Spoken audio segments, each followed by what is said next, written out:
Madwar 537 anzjan qed jagħmlu użu mill-iskema tal-benefiċċju għall-carer, żieda sostanzjali fuq l-2016 meta tnediet l-iskema e kif kien hemm biss 57 persuna jagħmlu użu minnha.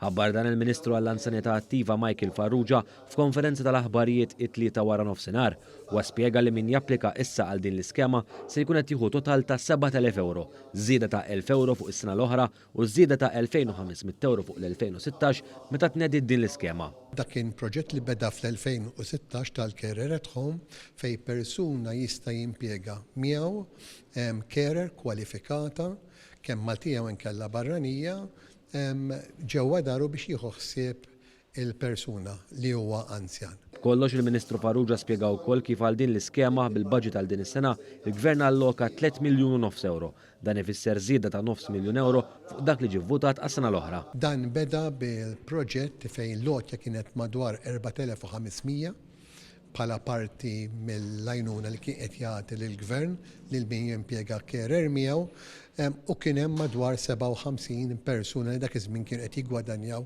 minn dan is-servizz. Illum in-numru ta' persuni telgħu għal kważi 600 minn din is-sena lotja min naħa tal-Gvern sa tilħaq 7,000 euro biex tagħmel tajjeb għal parti sostanzjali tal-paga li tingħata l-carer. Fil-konklużjoni tal-konferenza tal-aħbarijiet il-Ministru Farrugia temmiet li din l-iskema hija ntiża li tkompli żomm l-anzjani Maltin u għawċin fil-komunità, dan anke permezz ta' skemi oħrajn bħal dik ta' Silverti li tgħin ukoll l-anzjani jagħmlu l-qagħdi tagħhom ta' kuljum b'mod indipendenti.